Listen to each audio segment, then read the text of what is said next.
नमस्कार दोस्तों, आज हम लोग आज के लेक्चर में देखेंगे सब्जेक्ट फ्लूइड मैकेनिक्स, उसका परिचय।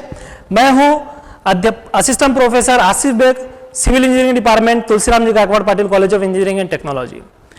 आज के इस लेक्चर में हम लोग देखेंगे कि ये fluid mechanics subject civil engineering branch में क्यों इंट्रोड्यूस किया गया है और फ्लूइड मैकेनिक्स के अंदर में हम लोग क्या क्या सीखने वाले हैं।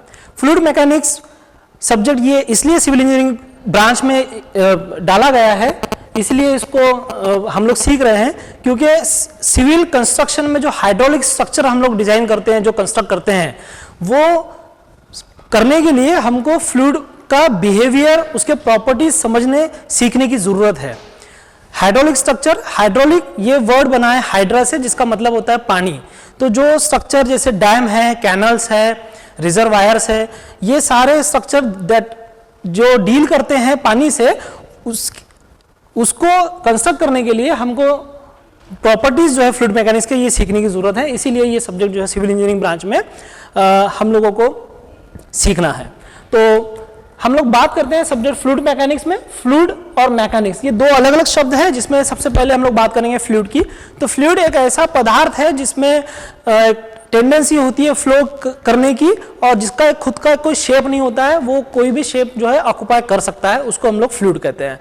अब मैकेनिक्स में हम लोग उसका बिहेवियर, उसके प्रॉपर्टीज जो है हम लोग पढ़ने वाले हैं। दैट्स वाई ये सब्जेक्ट का नाम जो रखा गया है ये फ्लूइड मैकेनिक्स है।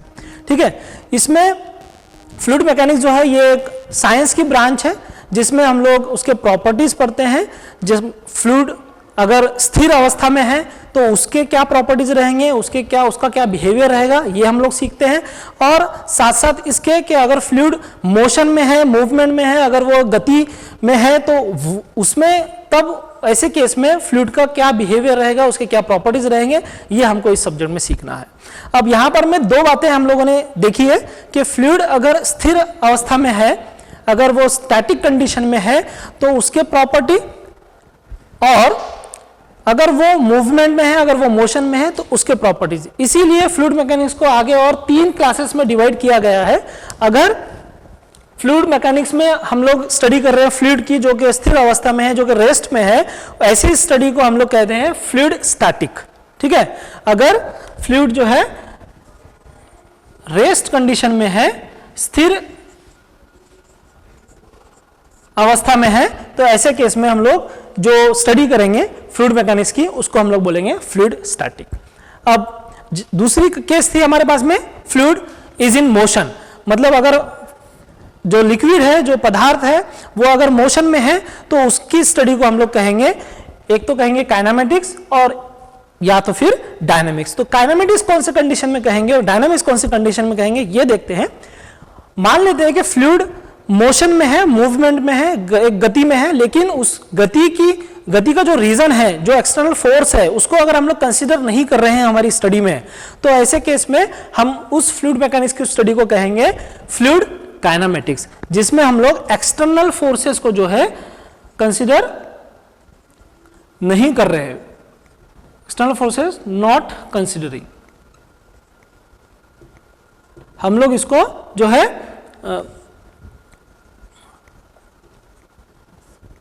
काइनेमेटिक्स ऑफ फ्लूइड जो है कब कहेंगे कि अगर वो गति में है, लेकिन उसमें जो एडिशनल एक्सटर्नल फोर्सेस है जिसकी वजह से उसको गति प्राप्त हुई है, वो फोर्सेस को अगर हम लोग कंसीडर नहीं कर रहे हैं, तो उस केस में हम लोग कहेंगे कि we are studying kinematics fluid.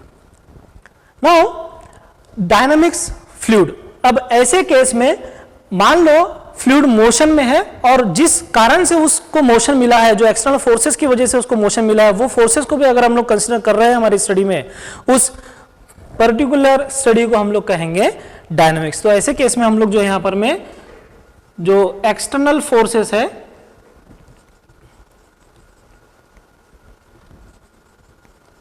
यहां पर में हम लोग जो है इसको कंसीडर करते हैं। तो इसीलिए ये फ्लूइड मैकेनिक्स में ये 3 सब क्लासिफिकेशन या सब ब्रांचेस जो है, ये हम लोग पूरे थ्रू आउट यूनिट में सीखने वाले हैं, और इससे इसका इस्तेमाल, इसका यूज जो है हम लोग डिजाइनिंग ऑफ हाइड्रोलिक स्ट्रक्चर में जो है वो करने वाले हैं। तो अगर हम लोग परिचय की बात करें, इंट्रोडक्शन की बात करें फ्लूइड मैकेनिक्स की, तो वो इस तरह से रहेगा कि fluid mechanics is that branch of science which deals with the properties of fluid at rest as well as in motion. Now at rest हम बात कर रहे हैं स्टैटिक की, and motion we are talking about kinematics and dynamics. तो kinematics और dynamics को अगर हम लोग सेपरेटली लिखें तो ये इस तरह से कहलाएगा कि फ्लूइड मैकेनिक्स में अगर हम लोग जो फ्लूइड है वो स्थिर अवस्था में है और उसकी अगर हम लोग स्टडी कर रहे हैं तो वो स्टैटिक फ्लूइड कहलाएगा। काइनेमेटिक्स में अगर फ्लूइड गति में है, रफ्तार में है, फ्लो में है और उसमें हम लोग एक्सटर्नल फोर्सेस को कंसीडर नहीं कर रहे हैं तो वो काइनेमेटिक्स फ्लूइड कहलाएगा। और डायनामिक्स के अंदर में अगर हम लोग बात कर रहे हैं तो वो डायनामिक्स कब कहलाएगा कि वो अगर मोशन में है, फ्लो में है, गति में है और उसमें होने वाली गति का जो रीजन है, जो एक्सटर्नल फोर्सेस है, उसको अगर हम लोग कंसीडर कर रहे हैं तो वो डायनामिक्स फ्लूइड कहलाएगा। अब ये डेफिनेशन होने के बाद में हम लोग बात करेंगे प्रॉपर्टीज ऑफ फ्लूइड। अब किसी भी सब्जेक्ट को पढ़ना है, किसी भी कंसेप्ट को समझना है तो उसके प्रॉपर्टीज हमको समझने की बहुत ज्यादा जरूरत है। तो आज हम लोग इस लेक्चर में देखेंगे कि कितने टाइप के फ्लूइड के जो है प्रॉपर्टीज होते हैं जिसको हमको समझने की जरूरत है। सबसे पहले हम लोग बात करेंगे डेंसिटी की।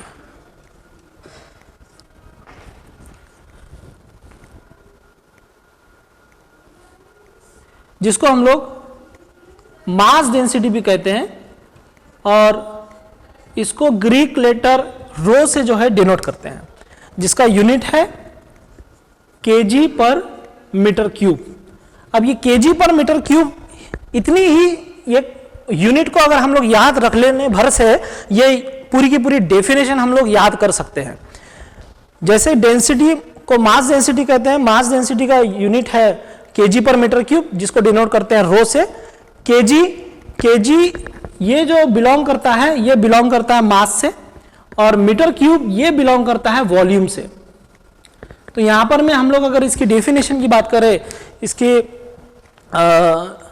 तो इसकी डेफिनेशन ऐसी हो जाएगी कि mass density is the ratio of KG to the volume. यानी कि यहां पर में हम लोग बात कर रहे थे मास डेंसिटी की, जिसमें हम लोगों ने कहा कि इसको अगर सिर्फ एक यूनिट है केजी पर मीटर क्यूब, इसको याद कर लेने भर से ही हम पूरी डेफिनेशन को जो है वो याद कर सकते हैं। हमको एक सेपरेट पूरी डेफिनेशन 4 लाइन की याद करने की जरूरत नहीं है, सिर्फ इतना यूनिट ध्यान में रखना है केजी पर मीटर क्यूब। तो केजी जो है वो बिलोंग करता है मास को और मीटर क्यूब जो बिलोंग करता है वो वॉल्यूम को। तो इससे डेफिनेशन हम लोग इस तरह से बना सकते हैं कि केजी के mass density is the ratio of mass of the fluid to the volume of the fluid. तो मास को मीटर क्यूब से अगर यानी कि वॉल्यूम से अगर हम लोग भाग देंगे तो हमको जो भी वैल्यू मिलेगी वो जो मिलेगी डेंसिटी की मिलेगी, मास डेंसिटी की मिलेगी। अब इसके साथ साथ में हमको एक चीज और ध्यान में रखना है कि पानी ये जो है इसकी मास डेंसिटी जो है ये है 1000 केजी पर मीटर क्यूब। ये स्टैंडर्ड वैल्यू है। इसका ये मतलब होता है कि 1 मीटर क्यूब वॉल्यूम का अगर कोई कंटेनर में अगर हम लोग पानी को डालें और उस पानी का अगर वजन हम लोगों ने किया तो उसका वजन जो है, उसका मास जो है वो 1000 केजी आएगा। इसका ये मतलब हुआ। तो इसका मतलब ये कि मास डेंसिटी ऑफ वाटर और पानी जो है वो 1000 केजी पर मीटर क्यूब है। तो ये जो है अगर किसी न्यूमेरिकल में वैल्यू नहीं दी है तो ये हमको अज्यूम करना है 1000 केजी पर मीटर क्यूब। आगे बढ़ते हैं। दूसरी डेफिनेशन हमारे पास में है वेट डेंसिटी। इसको ओमेगा से भी डिनोट करते हैं, कहीं कहीं बुक में इसको ग्यामा से भी डिनोट करते हैं। ये सारे ग्रीक लेटर्स है। इसका यूनिट ध्यान में रखें आप, इसका यूनिट है न्यूटन पर मीटर क्यूब। यहां पर मैं फिर से ये कहना चाहूंगा कि आपको पूरी डेफिनेशन याद करने की जरूरत नहीं है, सिर्फ एक यूनिट भर याद रख लेने से आपको पूरी की पूरी डेफिनेशन जो है वो पता चल जाएगी। यहां पर मैं यूनिट में ऊपर में जो है वो न्यूटन दिया है और भागाकार में जो है वो मीटर क्यूब दिया है। तो न्यूटन को मीटर क्यूब से भागाकार करने से हमको जो वैल्यू मिलती है वो मिलती है वेट डेंसिटी की। तो हमको इसकी डेफिनेशन बनाना है यहाँ इस यूनिट से। तो डेफिनेशन हमारी ये रहेगी कि the weight density is the ratio of newton that belongs to weight divided by metre cube that belongs to volume. तो यहां पर मैं it is the ratio of weight to the volume. तो अब यहाँ पर मैं अगर मैं इसको बोलूँ कि न्यूटन जो है ये वेट को दर्शाता है और मीटर क्यूब यहाँ पर मैं ये फिर से वॉल्यूम को दर्शाता है, तो यहाँ पर मैं वेट को मीटर क्यूब यानी कि वॉल्यूम से अगर हम लोग भागाकार देंगे तो जो वैल्यू हमको मिलेगी वो मिलेगी वेट डेंसिटी की। अब वेट डेंसिटी को और मास डेंसिटी को अगर दोनों को अगर हम लोग कंपेयर करें तो यहाँ पर में जो भागाकार की वैल्यू है वो सेम है दोनों केसेस में, मीटर क्यूब, लेकिन जो ऊपर वाली वैल्यू है यहाँ पर में न्यूटन है, यहाँ पर में केजी है। तो यहाँ पर में सिर्फ इतना डिफरेंस है, अगर दोनों वैल्यू को अगर हम लोग कंपेयर करें तो यहाँ पर में सिर्फ फर्क है ग्रेविटेशनल फोर्स का, मतलब गुरुत्वाकर्षण शक्ति का, जी। तो यहाँ पर में अगर हम लोग मास को जी से मल्टीप्लाई करें तो हमको न्यूटन मिलता है यानी कि वेट मिलता है। इसी तरह से अगर हमने मास डेंसिटी को जी से मल्टीप्लाई किया तो हमको जो है वेट डेंसिटी मिलेगा। तो वेट डेंसिटी निकालने के लिए हमको जी से मल्टीप्लाई करना है, और अगर हमको मास डेंसिटी कैलकुलेट करना है और हमारे पास में वेट डेंसिटी दिया है तो हमको जी से उसको भागाकार करना होगा। यहां पर मैं इसका यूनिट ये कहलाएगा न्यूटन पर मीटर क्यूब और इसका यूनिट कहलाएगा केजी पर मीटर क्यूब। तो ये जो कनेक्शन है दोनों डेफिनेशंस में, ये कनेक्शन आपको समझने की जरूरत है, ये यूनिट आपको याद करने की जरूरत है, और इसी को याद कर लेने भर से, ये कनेक्शन समझ लेने भर से आपको ये दोनों डेफिनेशन मैं समझता हूं यहां पर में याद करने की जरूरत नहीं है, ये आपको बाय डिफॉल्ट लिखते आएगी। हम लोग आगे दो और प्रॉपर्टीज देखेंगे जिनका रिलेशन इन्हीं दोनों प्रॉपर्टीज से है, मास डेंसिटी और वेट डेंसिटी से। एक और प्रॉपर्टी है जिसको हम लोग कहेंगे स्पेसिफिक ग्रेविटी।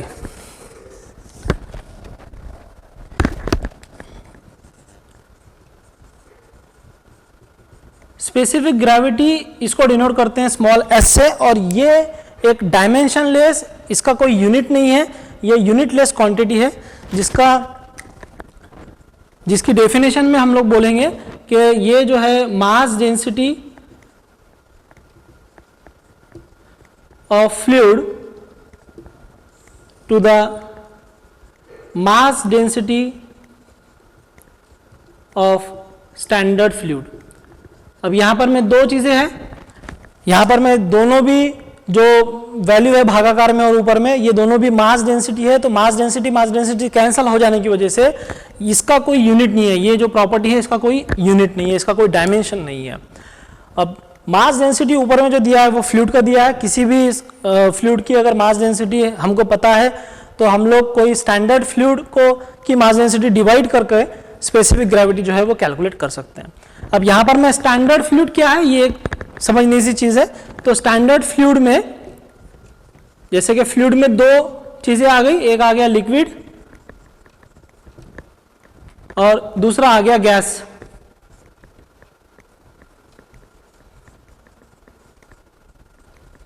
लिक्विड और दूसरा आ गया गैस। तो लिक्विड में अगर हम लोग स्टैंडर्ड फ्लूइड की बात कर रहे हैं तो यहां पर में हम लोग बोलेंगे कि पानी जो है वो स्टैंडर्ड लिक्विड है, और हवा जो है जिसको O2 भी बोलते हैं, ठीक है, या हम लोग एयर भी बोलते हैं, वो गैस में आ गया। ठीक है, तो हमको mass density of standard fluid ये दोनों चीजें पता होना चाहिए। तो हमने ये चीज पहले ही डिस्कस कर ली है कि पानी की अगर मास डेंसिटी की बात करें तो पानी की मास डेंसिटी हमने पहले ही लिखा था 1000 kg पर मीटर क्यूब, ये चीज आप याद कर लेंगे। और दूसरी चीज है एयर, तो ये डिफर करती है बट इसको एक स्टैंडर्ड वैल्यू 1.293 kg पर मीटर क्यूब, इस तरह से हम लोग अज्यूम कर सकते हैं मास डेंसिटी हवा की। ये दोनों चीजें हमको पता है, यानी कि ये जो भागाकार वाली वैल्यू है ये हमको पता है। किसी भी स्टैंडर्ड फ्लूइड में वाटर और एयर ये दो चीजें आ गई। अब दूसरा कोई भी फ्लूइड हो सकता है जिसका हमको स्पेसिफिक ग्रेविटी निकालना है। मान लेते हैं कि पेट्रोल पंप पे कभी पेट्रोल भराते वक्त में आप देखेंगे उस मशीन पर एक मीटर में लिखा होता है कि डेंसिटी ऑफ पेट्रोल 700 और 750 ऐसा कुछ तो भी दिया रहता है। तो 750 kg पर मीटर क्यूब मान लेते हैं हम लोग पेट्रोल की डेंसिटी है।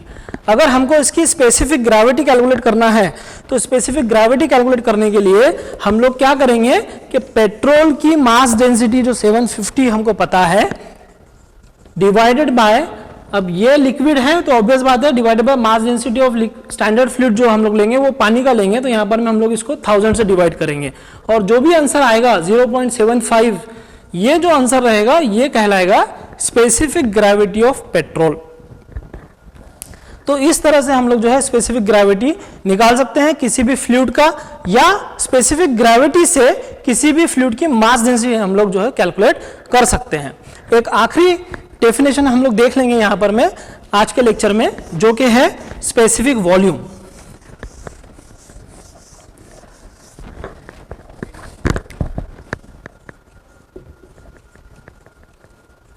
तो स्पेसिफिक वॉल्यूम यहां पर में जो है इसका जो यूनिट है वो यूनिट है मीटर क्यूब पर केजी। ये यूनिट भर से ही हम लोग डेफिनेशन जो है इसकी याद करेंगे। मीटर क्यूब ये बिलोंग करता है वॉल्यूम को, और केजी ये जो बिलोंग करता है ये करता है मास को। तो यहां पर में हम लोग इसकी डेफिनेशन इस तरह से कहेंगे कि it is the ratio of volume of the fluid to the mass of the fluid, यानी कि वॉल्यूम को जो है ये मास से डिवाइड किया गया है। अगर हम लोग पहली डेफिनेशन को याद करें जो कि मास डेंसिटी की थी, तो मास डेंसिटी की जो डेफिनेशन थी वो क्या थी, KG divide by metre cube. तो यहां पर में हम लोग देखेंगे कि दोनों भी जो है वो जो है अपोजिट है, रिसिप्रोकल में है। तो यहां पर में हम लोग इसको स्पेसिफिक वॉल्यूम को जो इस तरह से कह सकते हैं कि स्पेसिफिक वॉल्यूम जो है it is the reciprocal of mass density, it is the reciprocal of mass density. So 1 divided by अगर हम लोग करते हैं मास डेंसिटी को, तो हमको जो है जो भी वैल्यू मिलेगी वो मिलेगी स्पेसिफिक वॉल्यूम की। तो आज के लिए हम लोग ये 4 डेफिनेशन और पूरी परिचय जो हम लोगों ने देखा फ्लूइड मैकेनिक्स का, वहां पर मैं आज के लेक्चर को हम समाप्त करते हैं। अगले लेक्चर में हम लोग देखेंगे कि फ्लूइड मैकेनिक्स के अंदर में और भी कौन से प्रॉपर्टीज है, और उन प्रॉपर्टीज के जो न्यूमेरिकल्स है वो भी हम लोग सॉल्व करेंगे। Thank you.